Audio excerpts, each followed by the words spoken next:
It's always so strange when it says that instead of recording begins, because it's as if I had done something before, which I haven't actually done. So uh, I, I want you to start thinking about looking at everything as a resource.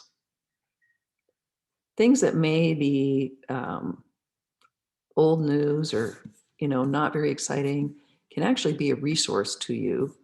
And in this kind of situation, it can be very helpful to have any number of resources. So one of the things that I've started to look at as a resource instead of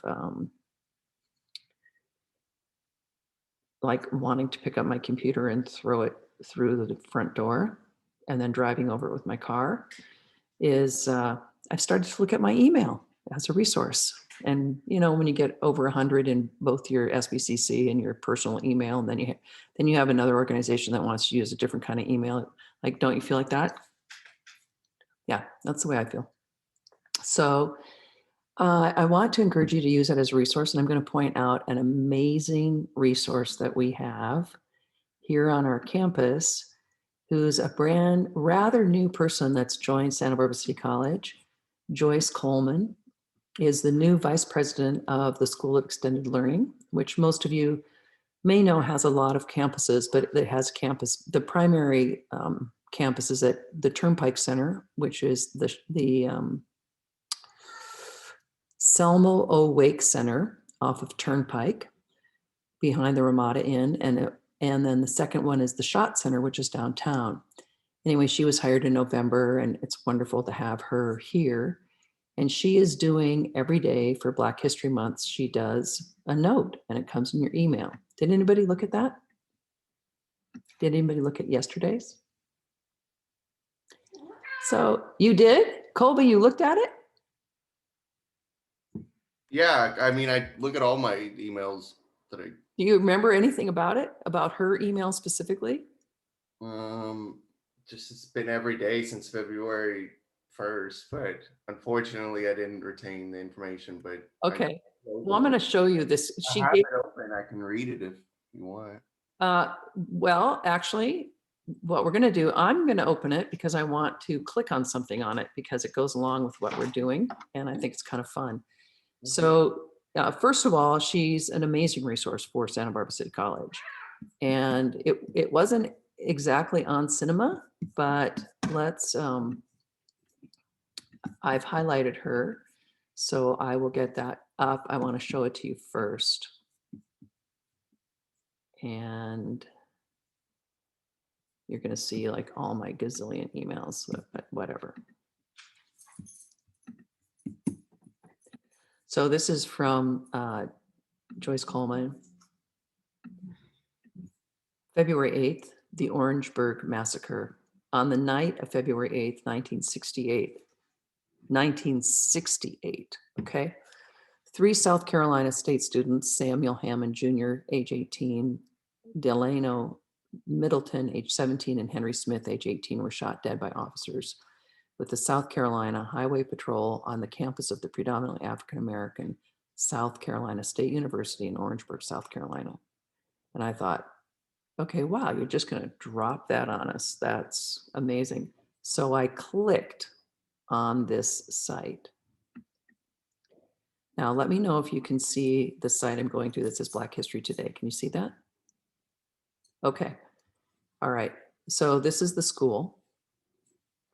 And I'm clicking down here. And this is an amazing note, the legacy of it. But music makes us lift every voice. So let's see if we can. So I thought, you know what? I'm doing musical theater. I want to listen to this. Now let me can you see music makes us? Can you see that? So I'd like you to just take a moment and let's think to lift, to love, and to give. That is the question. But there is one thing greater: to open up your heart and to let it sing. There's no walls, no barrier resistant that can stop the great tide of the everlasting hope. So through it all, keep hope alive. Lift every voice and sing till earth and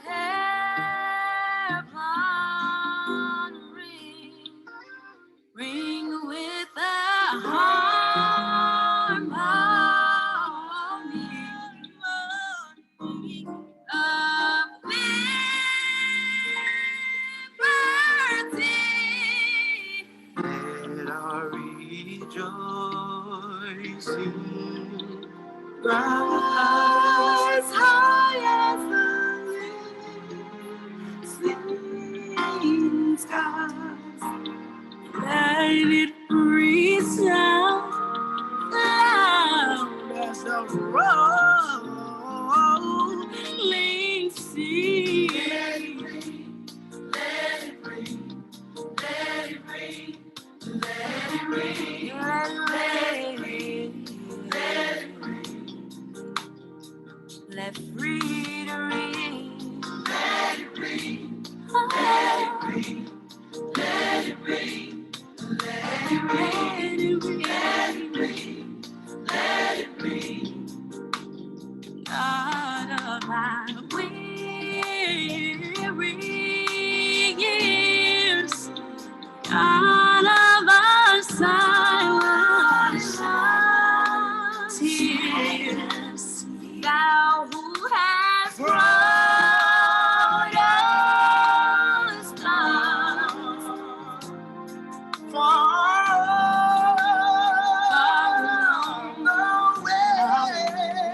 thou who hast by thy might laid us into the light. Keep us forever in the power.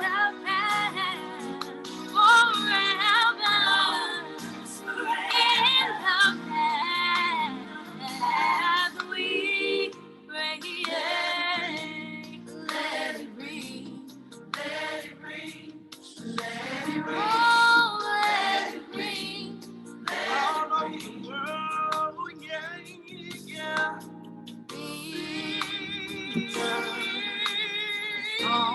Sing a song of faith that the dark past has taught us.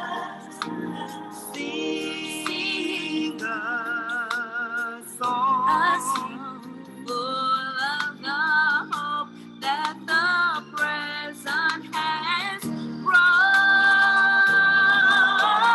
us, facing the rising sun of our new day begun.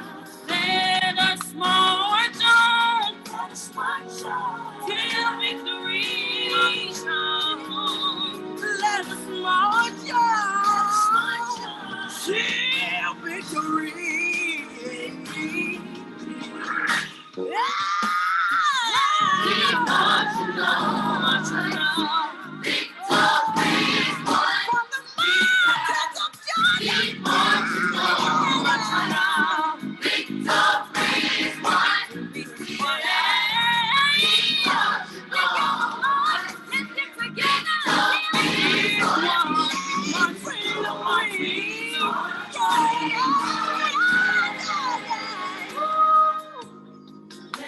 The whole world see it. Let it rain. Let it rain. Let it rain. Let it rain. Freedom ring. Let it rain. Oh, yeah, yeah, yeah, let freedom ring. We sang through the darkness, we sang through the pain, we sang through the heartache, so singing kept us sane. Songs of all culture, they helped us come together. National language of love, so music is forever. As we march on, the victory is won. We still have a ways to go, but yes, we still begun. Let's make a joyful noise, and let's all sing. We came a long way, so let freedom ring. Let it The rain. whole world sing in perfect harmony. Let it rain. Let it rain. Let it rain. Let it rain. Let it rain. Let it rain. Let it rain. Let it rain. Let it rain. ring, let it ring, let it ring all over the world. Let it ring, let it ring, oh, let it ring all over the world. Let it ring, let it ring, let it ring, let it ring, let it ring all over the world. Let it ring.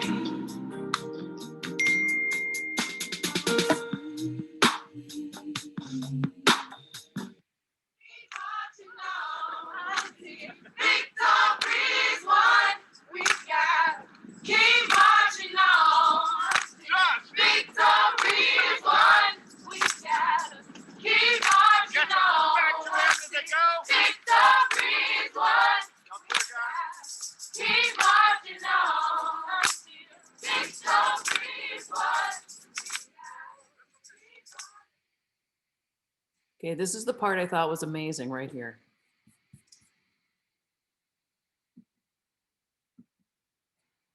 PearlCon Entertainment Magna High School is a home to a first of its kind student-run record label managed through a strategic alliance with Warner Music Nashville and state-of-the-art recording studio. The recording studio is designed and equipped, just a second, with support from the Recording Academy's producers and engineers wing. Stephen Durr Designs features equipment from audio manufacturers, including Harman Professional, which includes JBL, AKG, and Lexicon brands, API, Audio-Technica, Frederick Stein, Professional Audio, Shure, Solid State Logic, Prometheus Charitable Trust. The recording studio also acknowledges groundbreaking federal grant from the Magnet Schools Assistant Program, which established PearlCon as the only entertainment magnet high school in the country in 2010. The new music industry pathway at PearlCon is a component of Music Makes Us, a joint effort of Metro Nashville Public Schools, Mayor Carl Dean, and music industry and community leaders to lead the nation in music education. With a focus on music literacy and student participation, Music Makes Us is a strengthening traditional school music while adding a contemporary curriculum that embraces new technology and it reflects a diverse musical landscape. Okay, I thought that was worth it. And for me, that was a great resource that came by reading my email. And how many of you feel just a little bit better? You have to take advantage of any resource that you have. And if you can feel just a little bit better from watching something like that, I mean, you know, think about High School Musical. Where do you think it came from? Because this kind of thing in 2010, when we start talking about musicals, they have to come from somewhere. And if we don't train people that have music in their heart and soul to start talking and singing and expressing that, we won't have it anywhere. So I'm going to write a note to Joyce and say, thanks so much for that. Today's note from her is a little, maybe not quite so luscious, but it did talk about some great people on this day in history. So it's Black History Month. I think we should think about that and honor it any way we can. And one way we can do that is just look at the emails from Joyce. So I want to show you another thing that's that's new that I'm trying to, you know, get us up to speed. And I have uploaded everything onto the, sorry, I gotta do something, just a second.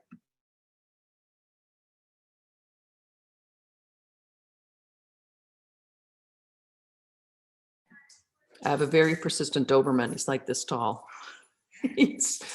There it goes. All right. So I want to show you the modules, and there's a, what happened to them? Oh, wait a second. I just have to do this. Okay. When I go to full screen, it takes everything away. You guys have noticed that, right? And so then you are looking suddenly at where did everything go? And it went to somewhere invisible. Okay, let's take a quick look at this because this will show you then where we're going for the course, and I'm going to assign things and you'll see where they can happen. People have been asking what's going on. So I apologize for, I guess, you know, when I took my class in how to present things online, it said, just open everything all at once and just have everything all together. And it's like, well, gee, that'd be great if I'd taught this course before, or if I had it all together, which I don't have it all together. You know, I'm like you guys, I'm getting it together every day and I'm deadline driven because I'm in theater. That works for me. But for those of you who are forward thinkers, and I so appreciate that, and please give me a kick every now and then, you can now see the whole course. So it's not completely fleshed out, but I will let you know the way that it's going to work. So you'll have in the banner, you'll have a weekly topic, which we discussed week 1. Last week, we discussed finding the origins. There were 2 presentations. This is where the recorded lectures will be. And then you had an assignment, the screen musical critique assignment, which you guys have looked at, I hope. We're going to look at those in a minute. And then we had a wrap up. Then we have week 3, the first musicals before the 20th century, reading. You're going to have a reading assignment. So, and that's where the lecture is going to be posted. And I'll show you that in a minute when we get into the lecture. There's a quiz that's open now through midnight on Thursday, I think, and closes, and it's not available after Friday. So you can take a look at that. We'll talk about it in depth. We're just doing the overview now. A reading assignment, group discussion, which you guys got last week. And then you can see week 4, we're going to have this discussion. Week 5, oh, there might be something under there. Yeah, so, whoops. Yeah, now I can't move on. Story of my life, you guys. Okay, so that you see, here's our topics. There's quizzes, when there will be a quiz, what our basic topic is, your next play critique, the final exam, the collaborative presentation projects. And as I get things listed, so I have all the reading assignments now. I've outlined them for the whole semester and I'll put them in. So if you want to read ahead, feel free to do that. But that way you know where we're going, what our topics are going to be. And I'm going to try and get some pieces of YouTube and I don't know, things to watch. Hopefully I'll be able to tie in some very early musicals. Hopefully there's some recording of them. They're kind of rough, but we'll take a look at some of those. So you'll be able to see the whole thing. And if you want to go week by week, which is how I go, you know, completely fine. You do not need to work ahead, and some things will not be open. But the reading is something, since you have a textbook, you will always have that and you can read ahead and know what the topics are. So I hope that's helpful for some of you. Again, I wanted to just reiterate that there is a President's Day holiday, so it's technically a 4-day weekend. Friday is the campus is closed and Monday the campus is closed. So if you have a Monday class, it will not meet. If you have a Friday class, it will not meet. But that doesn't affect us. We'll be back on Tuesday at our regular time. So everything just progresses along for our class. But stay safe out there. When we have things back to back, like the Super Bowl and then a holiday, I worry about coronavirus and people, you know, remembering to wear your mask, and it's a big drag and it's getting old and frustrating and feels like it's never going to end. But it's important that we keep just practicing safety, social distancing, and we need our numbers to go down. We need our numbers to go down because I really want to film The Thin Man in the Garvin Theater. And if our numbers aren't down, we won't be able to do that. We really want to do a musical this summer.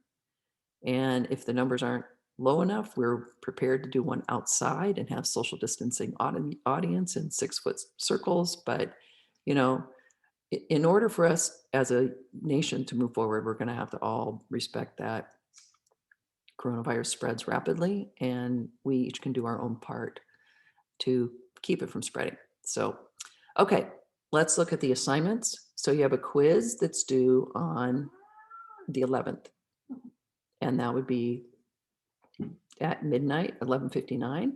It's 5 questions. It's 25 points. Each question is 5 points. So when you are going to look at that, I'll open it up just for a second. It's open now, but I'm going to show you how it works. And let me get that set up. When you open the quiz, it is open for 2 hours, and you can, here, just a second, I'm opening it behind us so that we can get there.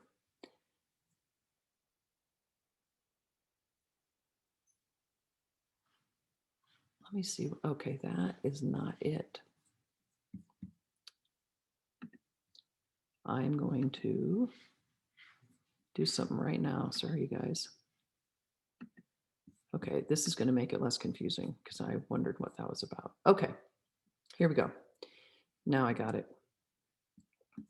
Part of my, part of what happens is you can put a quiz in the assignment section. You can put a quiz in the quiz section. You can put a quiz in the pages, and it gets a little bit strange on my end. So let's look at this quiz. I just want to go through the instructions for you.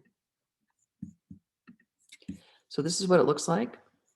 A quiz is going to have, actually, I'll go back a second. If I go back to modules, I just want to make sure you guys can see it.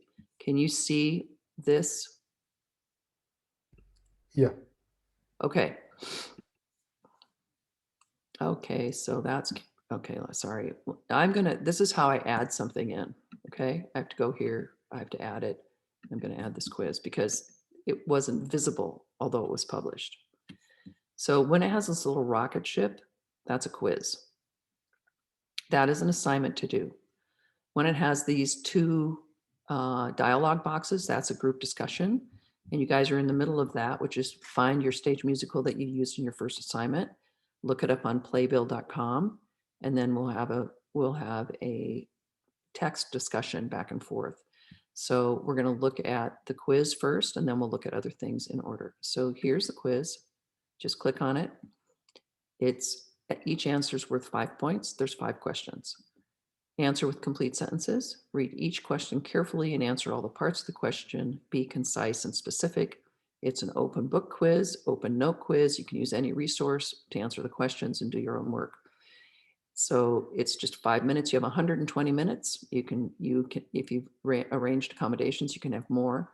But once the time starts, it doesn't stop. So be sure that you're planning on completing the whole quiz at one time.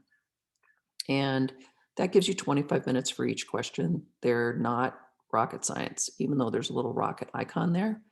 So it really is something that is that you all know and you can answer. You can use anything that's there. You can use the modules. You can go back to the lecture. You can go to any notes you may have taken. You can go to the book. You can go to the assignments. Okay.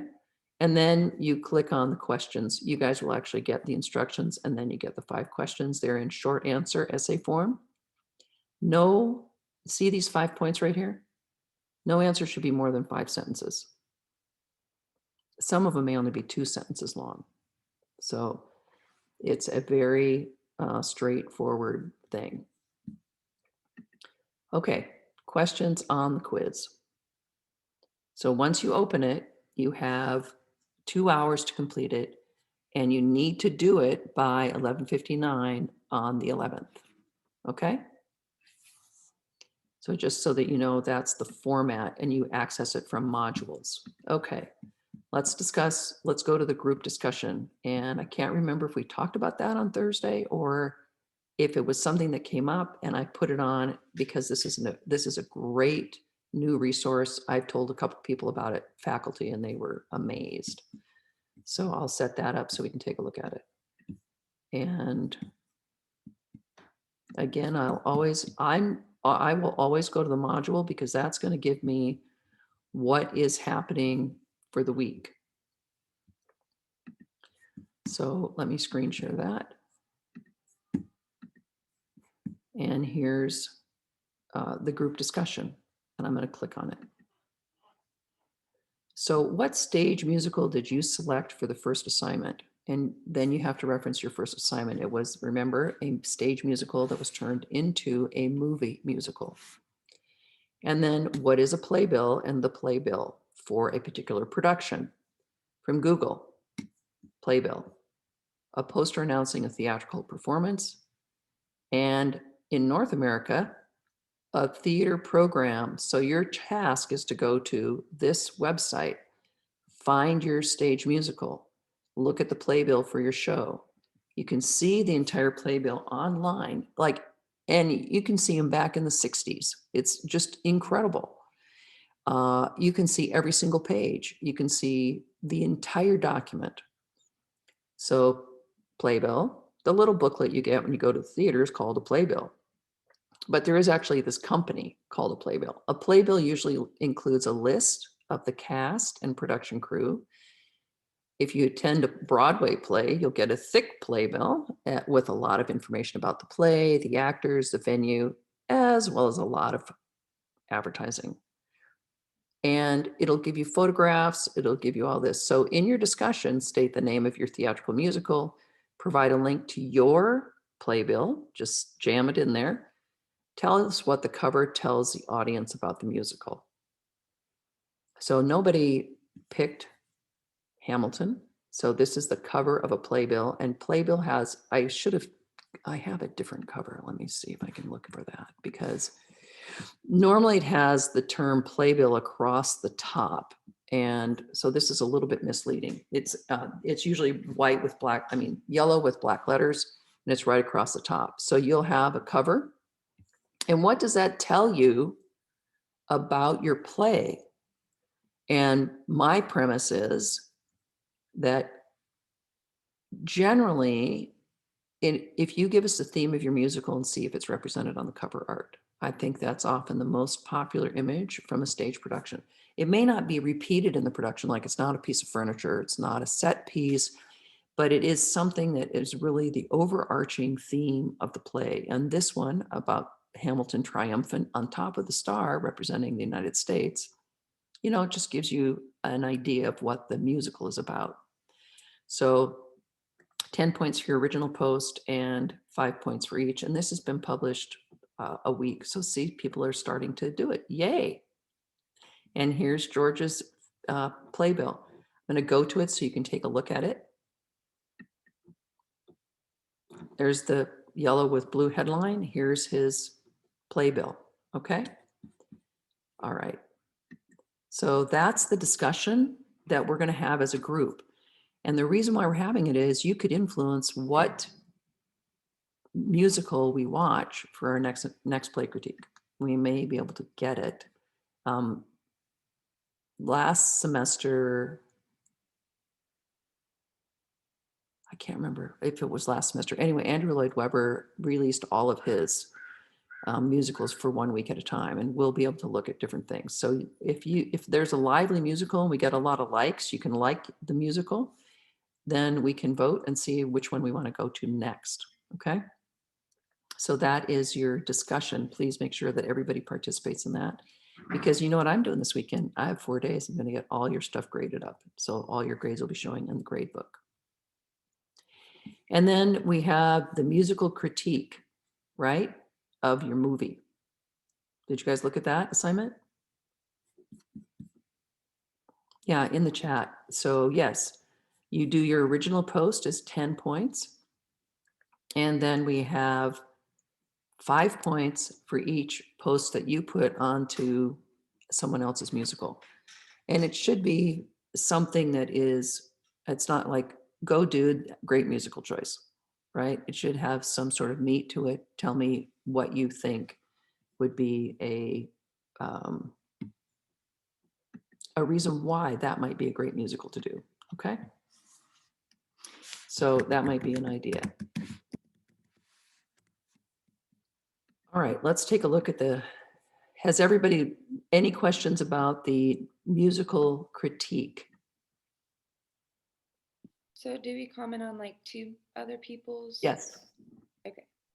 Yeah, so George just laid his out, was Les Mis.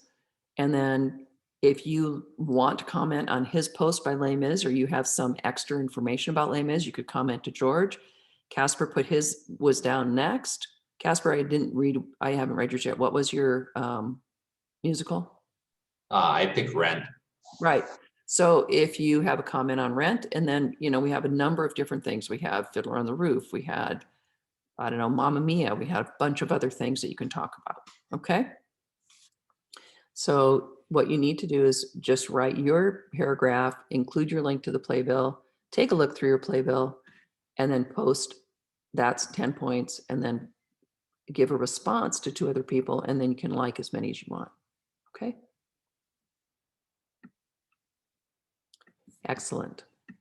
And then finally, let's look at the musical critique. Again, I can't remember if we went over this last week or not. So I'm just gonna, we're just gonna refresh. So again, here it is. It's in last week's modules. So if you're looking at your modules, and I think your assignments show up on the right side of your homepage as well. So screen musical critique, assignment 1. So this is building on the assignment of finding a musical that became a movie. Oh yeah, we did this because I remember I showed you Roger Derling's review about Ma Rainey's Black Bottom. And it talks about and how to lay out your critique. Okay, so you've had since Thursday to do it. You don't have to include a photo. You don't have to do that, but there are specific information that you must include down here at the bottom. And this tells you, here's your guidelines. Paragraph form, the first paragraph, second paragraph, third, fourth, and the final paragraph summing it up, okay? So it is due on the 12th, but you can see if you can turn it in late, but please, there's gonna be way too much grading to do then. So everyone is using your musical that you have, you're watching the movie of the musical from stage to screen that you picked, and that's what you're responding to. Okay, questions on any of the upcoming assignments? Yay! All right. So when you go on your home page, I'm doing it behind me. I even get, here's what you have to grade. So it should say upcoming, what you're doing, and you can see it. Now, I want to ask you guys, well, do you see it now, or do you only see it if assignments is visible? Well, you're not sharing your screen. You mean on our screen? Oh, on your screen, yeah. Just go back and see what that looks like. Doesn't change for me. So you can still see them. Is that correct? How do you guys access Canvas? How do you normally go through it? I just on my computer, my laptop. I just go. I know, but when you get to this Canvas site, do you go to modules or do you go to what? Oh, I do it. I first check dashboard because I like to see what's due, and that's how I do it. So dashboard gives you the due dates on everything, right? Yeah. Okay. All right. That's what I wanted to make sure, because I couldn't see it just then when I went there and I thought, wait a minute, how come that's changed? So, all right. Anyway, I just want to make sure everybody's clear on how we're going to progress so that nobody gets frustrated or gets, like I do, want to throw your computer out the front door and drive over it with your car. And then I'm going to drive over my phone right after that. So that's the way it goes. We're going to talk about some early exciting things that happened in musical theater. And let's look at, I'm going to look at 2 things. I'm going to see if I can share 2 screens. Well, I think we're going to have to jump back and forth because I don't think I'm sophisticated enough to do that. So here's the transition stages. And we're going to look at where we're going from last week with our scantily clad girls to Philadelphia. At this time in the late 1700s, it's the capital of the United States. And you guys may have remembered that the first Continental Congress was actually there. You can go when you're in Philadelphia and see the Liberty Bell. And you can go to the first place where the Continental Congress met in a beautiful green room. So before Washington, D.C., It was in Philadelphia. It was also the capital of theatrical entertainment by 1790s. One of the persons, and the person most responsible for this, was Alexander Renagle.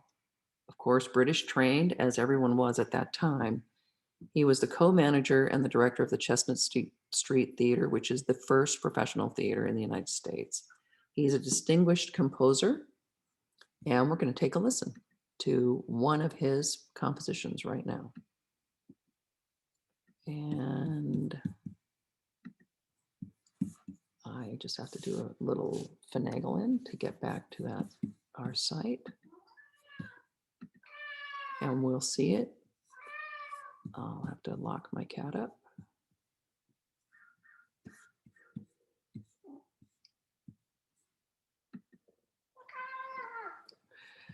So I'm going to go to our pages for the first musical, and we'll take a listen. And you guys will have it later, so you can take a look at it too. Oh yeah, that double click thing always gets me. So the first musical is the reading is page 19 to page 68. This is Alexander Renagle in 1804. This is a medallion painting of him.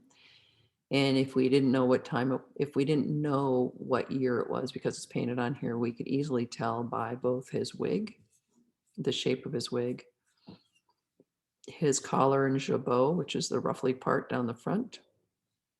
This white part right here is his waistcoat. And then this is the top lapel of his tailcoat, which of course you can't see. And I've given you a little listen. Now, let me know if you're seeing YouTube. Are you? Yes. Okay, thank you. Because if you're not, I just need to know that. And let's listen. This is very short. We can't hear it. Okay, let me just check. Oh, okay, I got it here. Here we go. So we're going to go back. Sorry about that.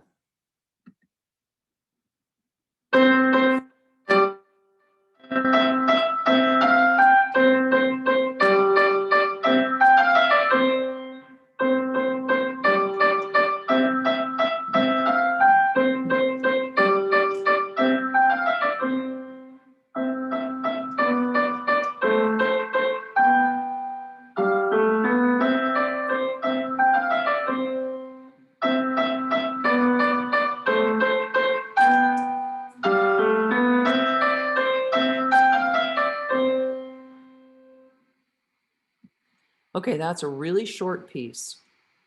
And imagine this is what's driving American musical theater at the time. Of course, it is a piano, unamplified accompaniment. And I want you to think about the form of the music now as we take a second listen, and just think about what you hear. Do you hear a certain phrase again and again? Is it like one phrase and then it changes and then it comes back to that phrase? Just think about it as we play it again. Oh, no, no, no, don't do that. Okay.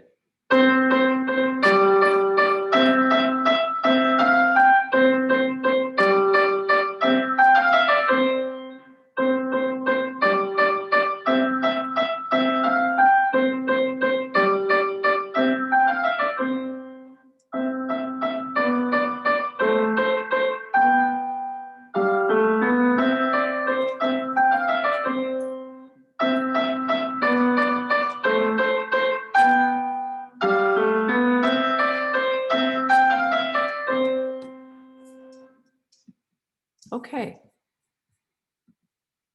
What did we hear?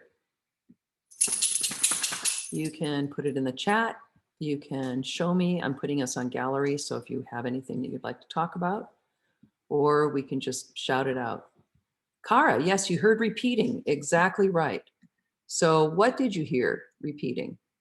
How did that work? Anybody else? What else did you hear? Just keep your chat screen open if you want to do it that way. So repeats, what else? So when there's a musical phrase that repeats, we call it a phrase. There's a couple of forms, just like in poetry and in any kind of writing, like ABA. If we start out with the phrase A, we go to a phrase B, and then we return to phrase A. Does this one follow that? Let's think about it. The first phrase, and let me see if I can I'll just boringly, I'll just talk over it for a second so that you can hear it. And I have to do this so I can get you guys.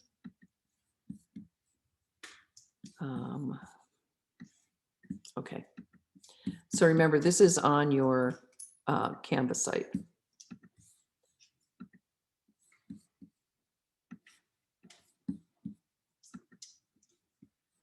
Here's phrase A.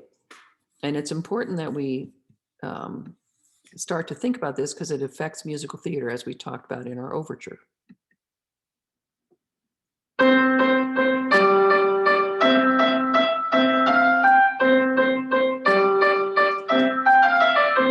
Okay, that's the end of the phrase. Now, we're going to hear it's repeated immediately, and let's just think about if you hear a difference. And the reason why I'm using this piece of music is because you're really only having to hear a few things. You can hear the pedal of the piano. You can hear the finger hitting the key. You can hear the key moving up and down, and then you hear the piece of music. So I want you to think about this one phrase and then listen to what comes next. So that's about 10 seconds, and we'll listen to it again.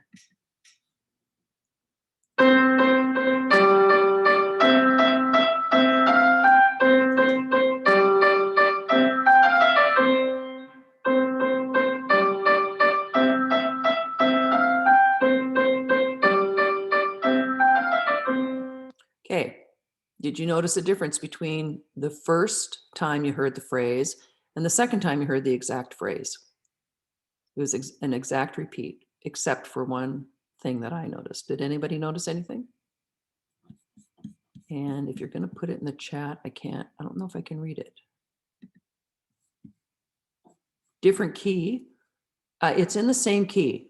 What else? Anybody notice anything else? It put everybody to sleep, right? Okay. Did it maybe go faster the second time or something? Okay, that's an interesting thought. Maybe it went faster, and Casper thought one or two of the notes were different. Okay, it's softer. It's slightly softer. And so it's interesting how we have each heard something different.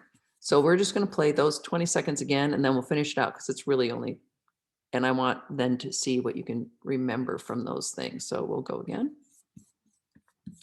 So listen to the difference between the first two phrases, and then we'll go to the end.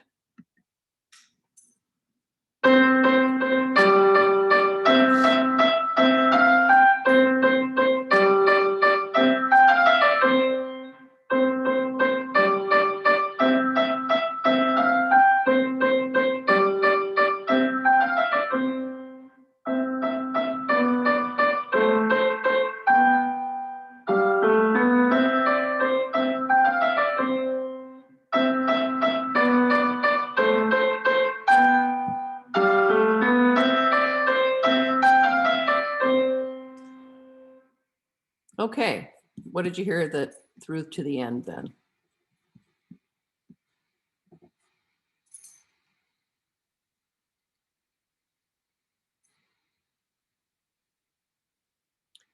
So we had the first phrase repeated in slightly softer, and then we had the second phrase of music, which is in the same key. In other words, and the key is designated by the kind of note, whether it's a sharp or flat, it's in the same key. And I didn't think about what key it was in, so I can't tell you. We could look it up. And then, but the second phrase also repeated, and then with just a slight difference at the very end of the phrase. So anybody notice that? So it's interesting to think, for me, about the fact that this is what people were listening to on stage. This is a guy who's a composer. He is composing for the stage, and let's take a look. Then we'll go back to the lecture.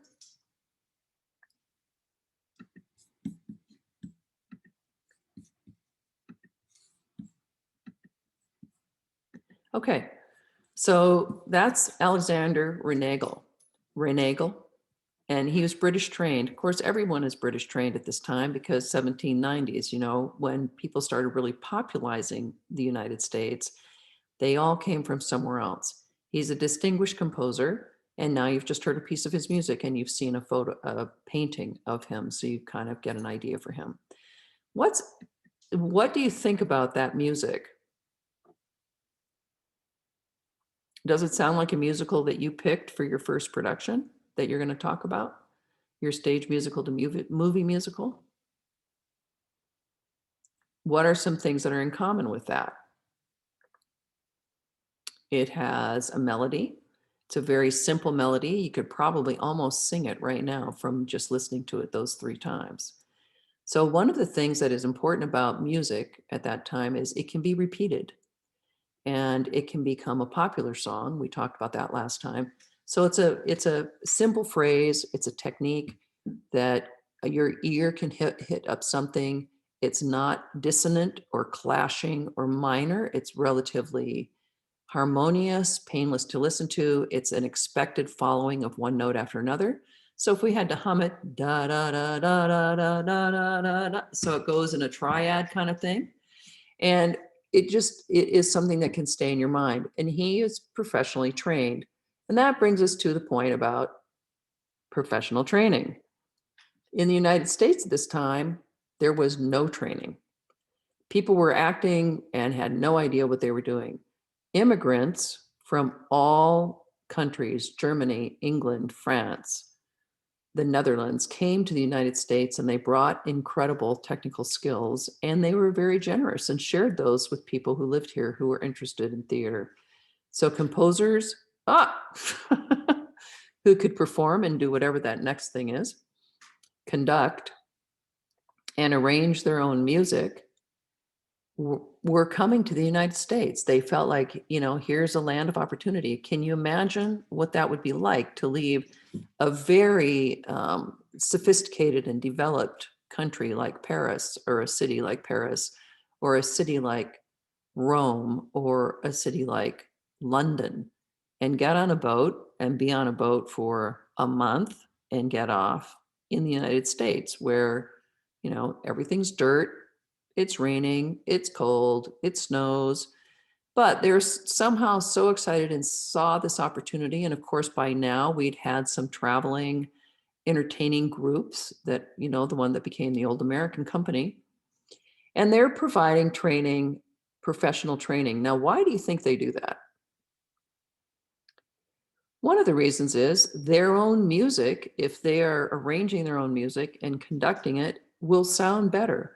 So they're training singers, male and female, and this is a relatively new thing to have women on the stage, and we talked about that very risque nature of that, and that all women were considered in that category, even if you were a legitimate performer. They're training orchestra players, so all kinds of instruments that you know, may or may not have been in the United States before, but string instruments, regular orchestra instruments, horns, percussive instruments, and primarily, you know, violin, viola, cello, double bass, and other kinds of things that bring an orchestra to life. And then they're training conductors. This is how you read music. This is how you read timing. So that before, where we had this very ephemeral, temporary, no repository for what happened, now we have somebody who says, this is actually how you can read the music. This means you have to take a break here. This is the tempo at which we're going to proceed. And then training composers and arrangers. And this is the thing we're going to come back to again and again, because even in musical theater, and I was surprised to read this even today, Cole Porter was a great composer, but he never arranged his own works and did not orchestrate them. So the composer writes the song, maybe just it's a melody. An arranger can put in voicing parts, which would be the parts that are sung, And then the orchestration would take up and indicate the notes that each instrument, what instruments should be in the orchestra, and then what each note is and how it is to be played.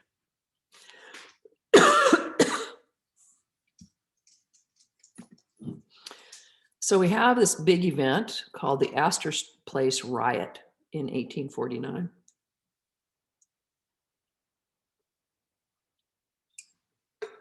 We're going to New York City. By now it's a metropolis. It's over 500,000 people. So 500,000 people are living in one place plus on Manhattan Island in New York. There is an event that's quoted as the Massacre, Opera House, and Disaster Place. And it comes from the performances of the tragedy of Macbeth. Anybody know something about the word Macbeth and some of the lore behind that? It's bad luck if you say the name of the play, so you call it the Scottish play. It's called the Scottish play, and specifically when you say the name of the play. You remember? You really don't want to say the name of the Scottish play in a theater. And that has been tradition long even before 1849, but it is considered very bad luck. So we have the Astor Place Opera House, starring William Charles Macready, a great star of tragic acting, and he was an actor. And in the middle of this performance, eggs are thrown on the stage, apples, potatoes, lemons, pieces of wood. Macready closes the show and he's convinced to return to disaster. So I'm going to read you from his diary, which is hilarious. Some things he says about this.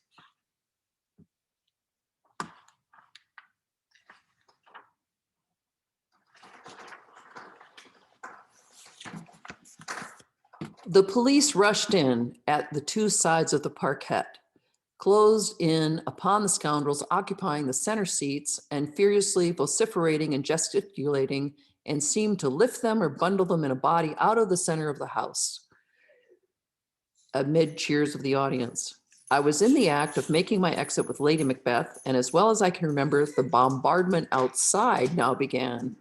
Stones were hurled against the windows in 8th Street, smashing many. The work of destruction then became more systematic. The volley of stones flew without interruption, battering and smashing all before them. The gallery and the upper gallery still kept up the din within, aided by the crash of glass and the boarding without. So he had stopped the original one performance, and then he was going to cancel the entire New York engagement and return to England, where it was, of course, civilized. But a committee of prominent New Yorkers intervened and urged him to reconsider. And this is what happened, is this huge bombardment. And he strove to finish the performance, saying, in the very spirit of resistance, I flung my whole soul into every word I uttered, acting my very best and exciting the audience to a sympathy even with the glowing words of fiction, whilst these dreadful deeds of real crime and outrage were roaring at intervals in our ears and rising to madness all around us.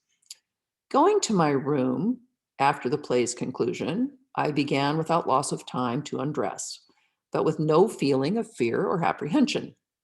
When washed and half-dressed, persons came into my room. Consternation on the faces of some, fear, anxiety, and distress on those of others. The mob were getting stronger.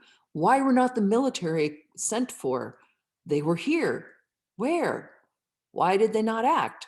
They were not here. They were drawn up in the Bowery. Of what use were they there? Other arrivals. The military had come upon the ground. Why did they not disperse the mob then? Suddenly we hear a volley of musketry. Hark, what's that? I asked. The soldiers have fired. My God, I exclaimed, another volley and another. So when we think about theater and performances, we rarely think about that kind of a riot. And 3 nights later, this is when we're talking about these militia fired at rioters in the street. 100 people were injured and 22 people were dead or dying. The audiences were used to making their opinions known. Why do you think this happened? I have questions. Yeah. I'm really confused. So first going back, what is it you're not supposed to say the title of any play or this play in the theater? This play, just this play, Macbeth. So you're not supposed to say Macbeth in the theater. Correct. It's a cursed name. That's a tradition for decades. And thanks for bringing that up, Cara. Absolutely. Just shout them out, because if I'm on the full screen, I can't see your chat. I apologize for that. Now, maybe I can figure out how to do that. Yeah, absolutely. And what's your next one? And then, so I guess it's probably part of this. So then there was a huge riot over some guy acting. Okay. That's what we're talking about. Was the riot really about his acting? Was it about the selection of Macbeth? What do you think it was about? What do you think it was about? Because we get to this bottom of the audience used to making their opinions known. What do you think it was about?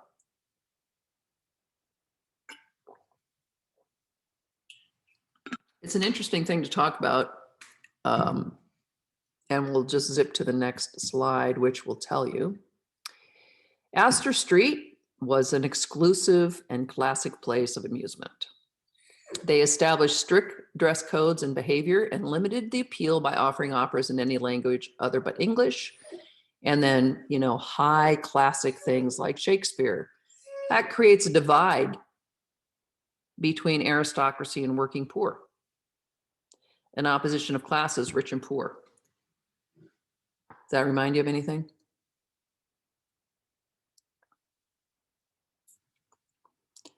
How many people do you think can go to Broadway when the ticket prices are over $100 a piece? So the riot was about the fact that Astor Street theater had become this theater that was an icon of society, and rich people and working class people were not permitted. The great unwashed could not go to the theater. They didn't have the right behavior. They didn't have the right clothing. They could not understand the language. They couldn't understand the gesture and the shape of the play, the content, because they were considered to be less than. A lot of them were also immigrants, surprisingly, even though immigrants were putting on this production. So the riot really became one of inequity. And somehow they were so incensed at this high and mighty idea of the theater acting as this icon with this import, this British actor expounding on the Shakespeare. And that just incited them to riot. This is not the first time there's been rioting for theater, and often for content. So Macbeth, it wasn't the content, it was the juxtaposition of the rich and poor. But Firebird caused a riot outside of the performances. When it was done, that's a musical piece. So we're talking about things that heighten emotion. Theater heightens your emotion. And then somehow when you have a pent up emotion bursting forth, you actually can bring it out because there's somehow permission given. Have any of you been in an experience like that? Where suddenly you're, this makes me think of things like Woodstock, where everybody could come. It was completely equal. And where you have a lot of people coming and things can get a little bit tense. So, you know, it's like, what can we learn from this? What's interesting about this? What do we know about it? What would happen today? You know, the Metropolitan Opera. What would happen today if the audience started throwing things at the stage? And what if they do they stand up and shout things at actors? Have any of you been in a theater where the audience talks back to the stage? I mean, Yeah. they just get removed or something, and like the actors on stage would maybe pause depending on what's going on. Okay, maybe it depends on what they're saying to them, right? So maybe it depends on if the audience is with the performer or if they're against the performer. Because sometimes people can stand up, and I've certainly been in the audience where I've heard audience members either encourage the person on stage to do something, or they have, said, no, don't do it, because it's within the context of the play. But to just heckle it, what does that remind you of? What kind of a theatrical format do we have today where there's people shouting from the audience at the person on stage? Stand-up comedy. Yep, exactly. Stand-up comedians kind of bring it forth that they give permission for that to happen. And partly because their content is very provocative. So they're actually asking the audience to participate by provoking them. They know they're going to get a response, right? And what kind of audience generally goes to that kind of a thing? Like, what's their age group?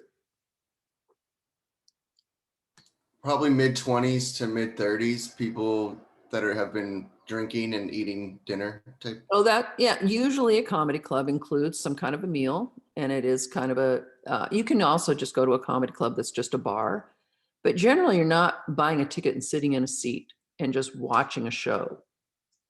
Generally, that's not the way it happens for comedy. So the audience are the people who are they're interested in having a good time. They're out there. There's all kinds of things that are being satiated by what they're doing. They're drinking, they're eating, so they're not, worried about that. And then they're having this almost a discourse back and forth with the comedian.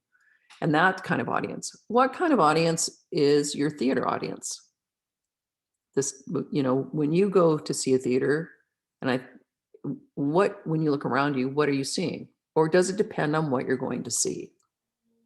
I don't know about the theater, but I just wanted to comment that I know of a few stand-up comedians who hate hecklers and don't invite it at all. So I feel like it kind of goes back and forth depending on the comedian and whether they invite it or not.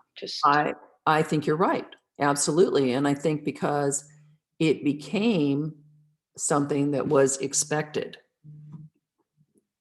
and it became something that was a form of an okay thing that happened in comedy.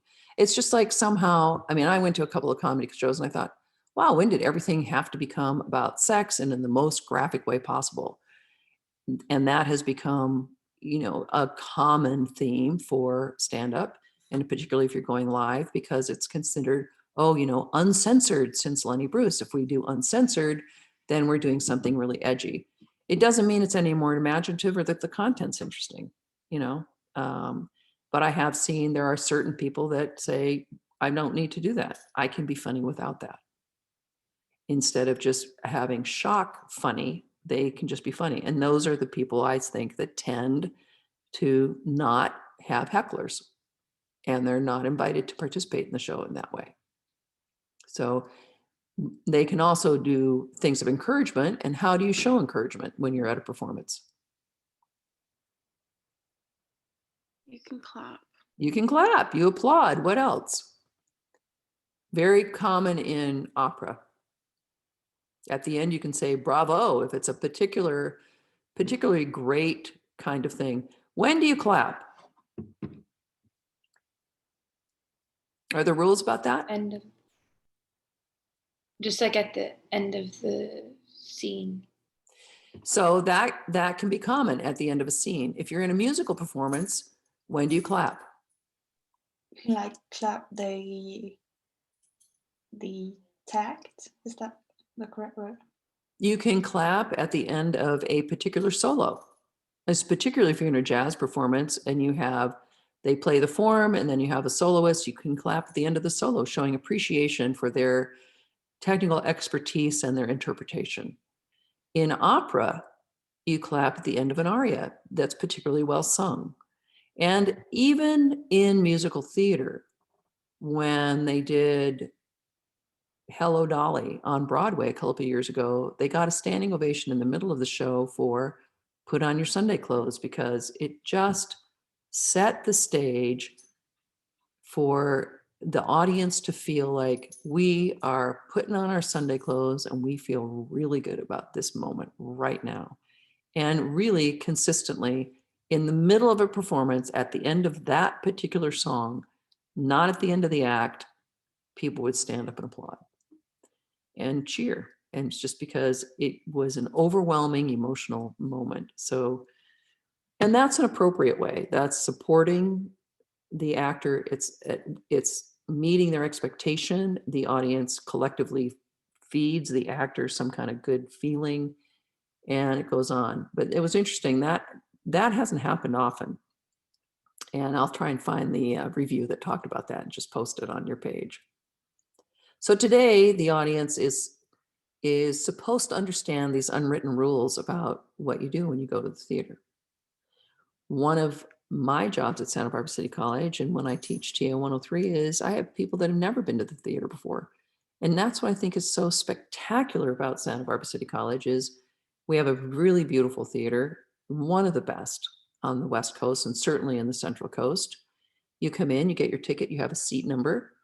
And sometimes that happens, you know, in very fancy movies, you get a seat number, you're going to sit in this particular seat. And that's a fairly recent occurrence, like in the last maybe 5 years. And before that, the big stadium seating. But you actually get a seat number and you have to go down a particular aisle and you need to occupy that seat, just like going on an airplane. So you have a seat, you get a ticket, you sit there and you have this expectation about what you're supposed to do. If you've never gone to a theater before, you know, maybe you are, it's really exciting to go with somebody like that because it is amazing. They've never seen anything like that. Their expression is just raw and fresh.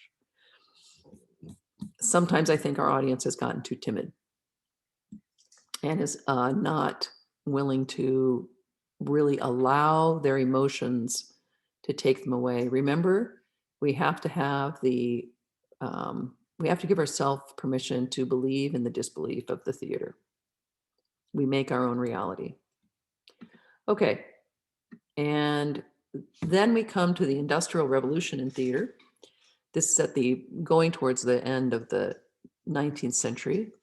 And because of this riot and because of other things that happened, there's a centralized system of play production in New York, a standardization of the product in duplicate companies. So what does that mean? It means that they're publishing a script so that more than one company can do that particular show at the same time.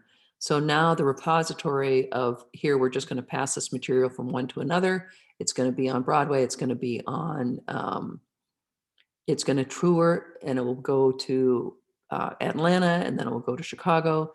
And they're taking the only book with them so no one else can do it. Now we're having duplication so that multiple companies can do the same performance. And maybe multiple companies in New York do the same performance because they would be in different locations. They could also do a performance in Philadelphia. They could do a performance in Boston. There's a division of labor between the production of plays and the running of the theaters in which these plays are produced. So what would be the difference between those two? What's the production of plays include?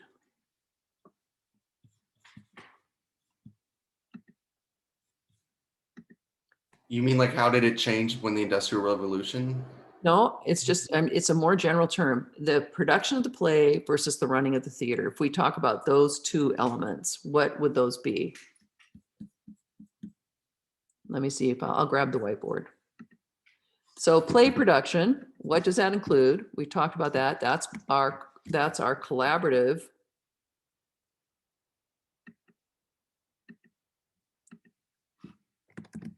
production, right? That's our collaboration.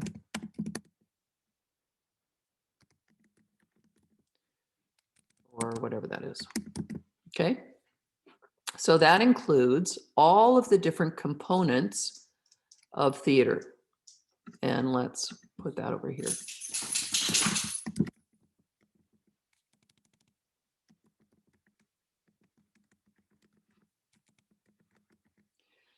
And those could be, who are the creators? Who are the creators? Who would we put, who are the creators, you guys? The playwright. The playwright. And in a musical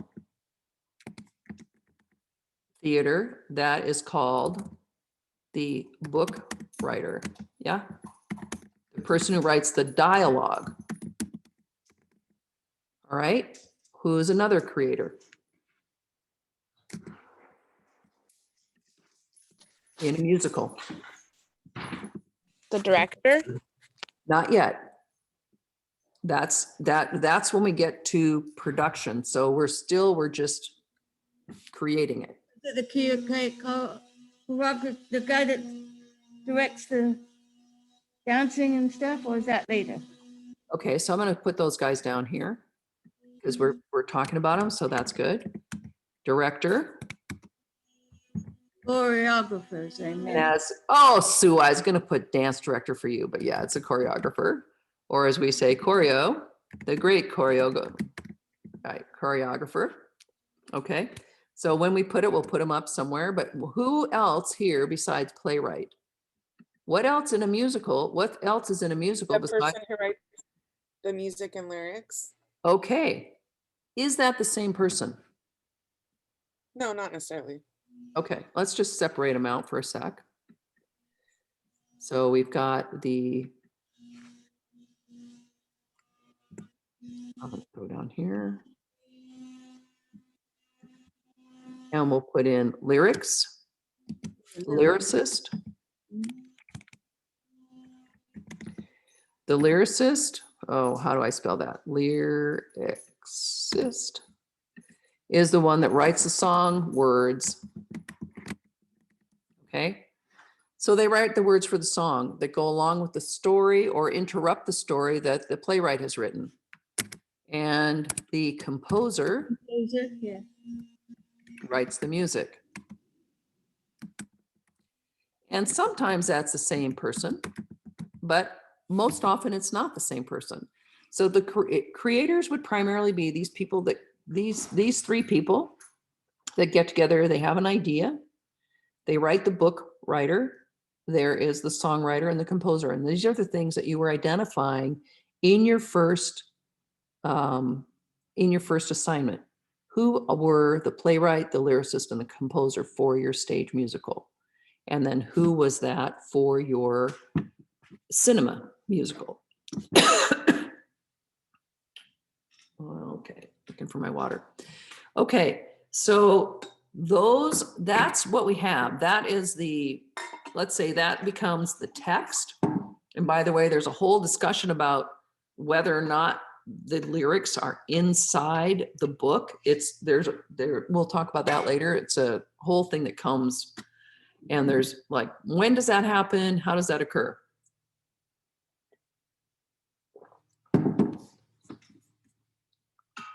Let me correct this. I don't know how to go back and correct spelling, so I'll have to figure that out because that should be W-R-I-T-E. Okay. Now we have the book. We're producing it. And then we have the director, the choreographer, and what else? What's under the production? They are now creating the visualization of this text and this music. So then we have the other people that lean into to create what you see on stage. And what are you seeing? Just tell me. Costume. So you're going to see some kind of, we'll see, I'm going to call them designers, but maybe not exactly designers at this time, but they may be bringing their clothes from home, but we're going to say costumes. There will be some kind of set. And then remember, we have some kind of lighting. Do you remember what we have at this time? Lighting. Yeah, we have footlights. And at this time, if you need a special prop, you're probably bringing it from home, right? So that's very interesting. Who else is there? We have the director, the choreographer, the designer creating the visualization. We have The mics. sound, right? Okay, that goes along with it. At this time, probably no microphones. You know, we don't really have much electric light. We're still in flames. Footlights were little flames at the bottom in the beginning. So, but there is some kind of sound. They think about sound. Even the Greeks and Roman thought about sound. That's why when the masks were built, they were built like this, which created a megaphone. The mask was thick. It was closer here. It went out for the mouth and created a megaphone. So they do think about, can you hear? And who are we trying to hear? How about the performers? Okay, we have actors, and we may have singers, and we may have dancers separately, because they may come in and do entr'acte or scantily clad. And then this has come down to what we know now as triple threat, which is people who act, sing, and dance. Okay, they can do all of these things at once. So when we're talking about the production side, and this is what happened then in the Industrial Revolution, we have this thing that can be produced outside of the physical space of the theater. Whether this is a company, and these performers may be a company, which is a group of people that work together on a regular basis. And we talked about that last time, the company of performers of the old American company. There's probably some kind of a manager who keeps these actors employed and keeps them a person that will pick the next work that they work on. So let's say they're going to pick a particular musical, a particular piece of work, and this company is going to learn that piece. There's another company, and unless they do what we just talked about, duplicate a previous script, they're going to learn something different, and then they'll tour independently. So you see a certain company do something. And then when they're done with that particular piece, they'll learn another piece, and that will be under the company manager. That person may also be the director instead of having a director as a separate entity. Okay, so these are the people that are just now getting trained. They are learning their skills, and they're going to be able to create a production. Then running the theater is a whole separate thing. So let's go to that. And I wonder how I get a new whiteboard. What do you guys think? I've never done that before. What's this? Okay, great. Now we have running the theater. Or that looks like ruining the theater. What is running the theater? What are you doing when you're running the theater? First of all, what does it talk about? What are you running? We're talking about a physical space. Okay. What does a physical space have in it?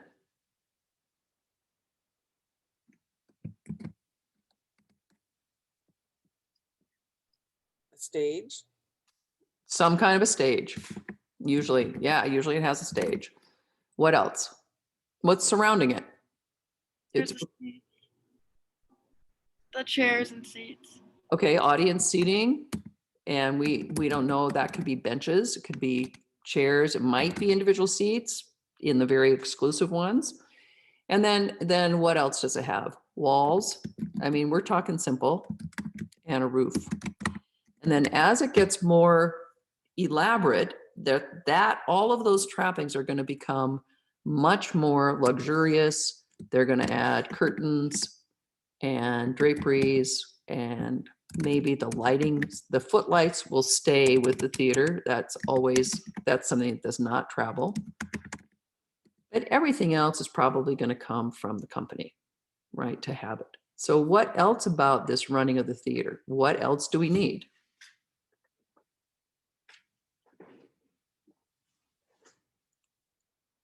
What do they do?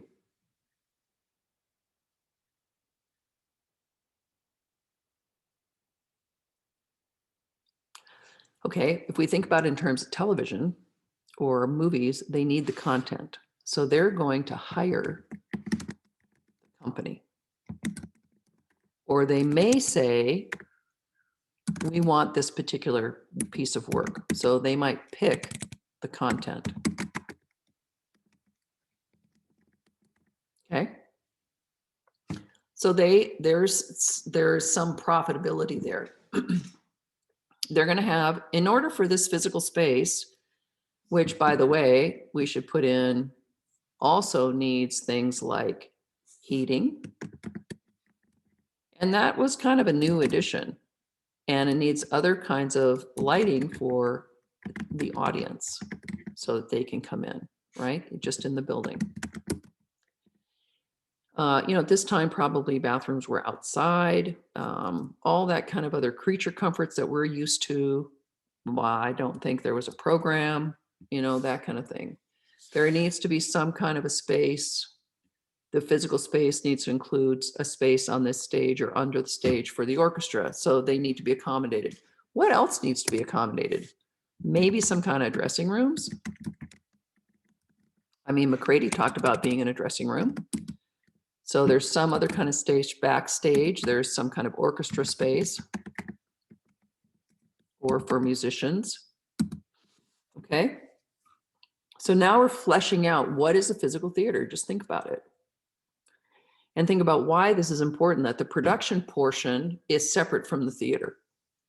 And that helped create some equality so that the company could pick different kinds of things, or they could do something for the theater, but they also then would be bringing the whole thing, and the theater, the person that owned the building did not dictate exactly what was the content anymore.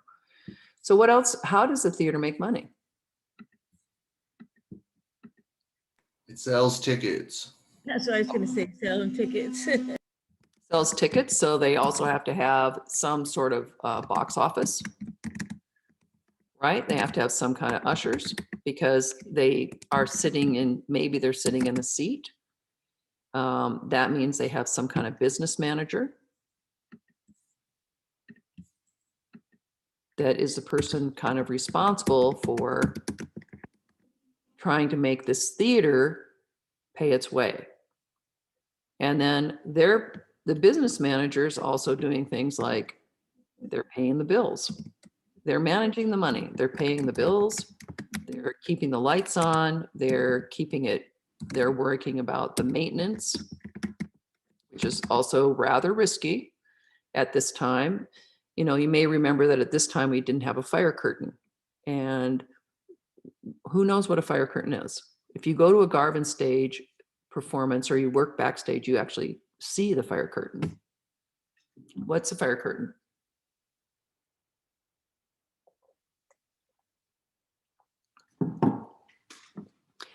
The fire curtain is a mandated curtain that must come down, and it has to fall from, if you're in a house that has a fly loft, when you bring things up and down, right?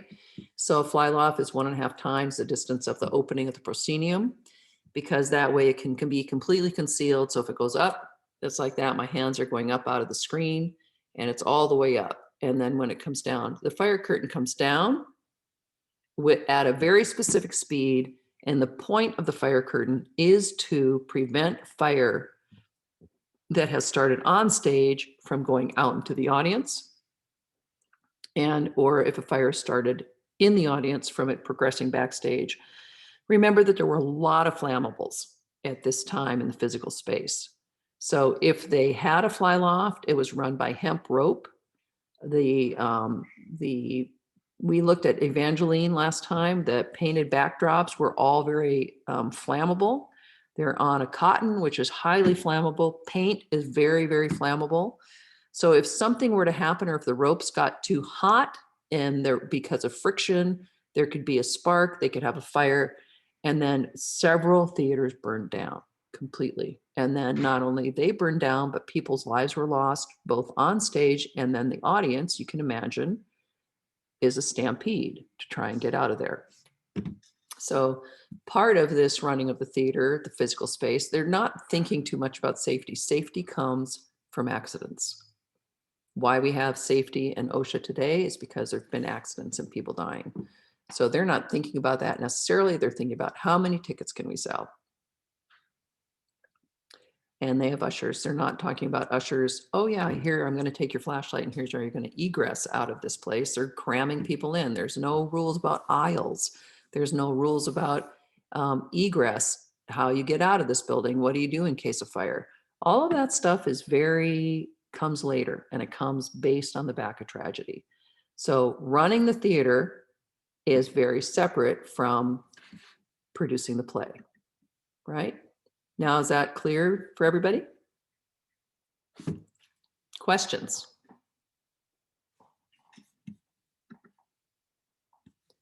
No questions. We're all asleep.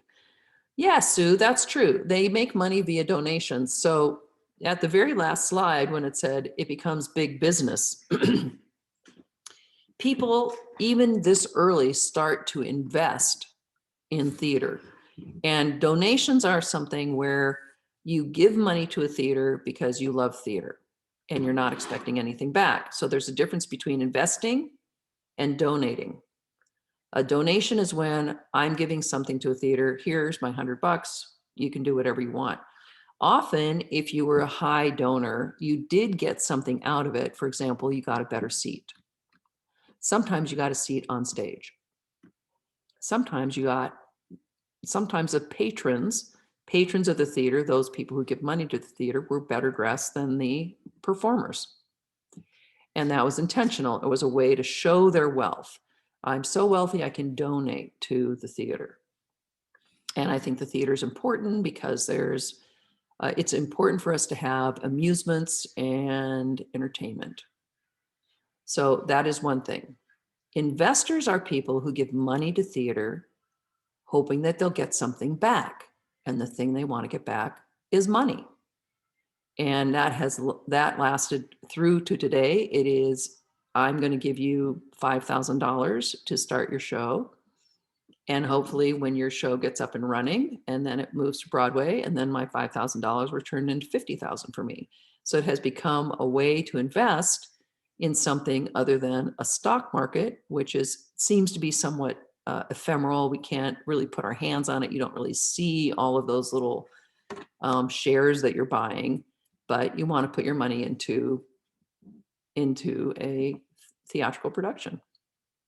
And that is how a lot of them survive. So some of those theater owners were responsible for talking to friends, getting friends. Do you want to invest in my theater? And then I will give you a percentage of my box office receipts, or you can have 1 penny out of every ticket sold.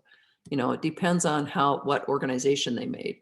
Nowadays, the producers are all paid only after all the expenses have been met, and then all the backers have been paid off. And then if you're an investor, you start making money because as ticket sales progress, you have to have a certain number of weeks of ticket sales for a money-making thing to actually happen in a theatrical production. So good call. Anything else? Nope. No? Well, we can end. We have 5 minutes. We can either hang around. I have a couple people who want to chat. I'll open up a breakout room. And then I know that I have a couple of new students that joined last week at the end. So I'm going to have to spend some time and I'll open some of the assignments. So if you missed an assignment, then they may be open so that you can take a look at them. Okay. And if you have any questions, just hang around and I'll be in a room. Otherwise, you can go ahead and leave the meeting anytime you want. So Bye. Thank you. Thank you. see you Thank Thursday. you. See you Thursday. Take a look at the reading and we'll start there next time. I'm going to stop. Thank you. Bye-bye. Bye. Wait.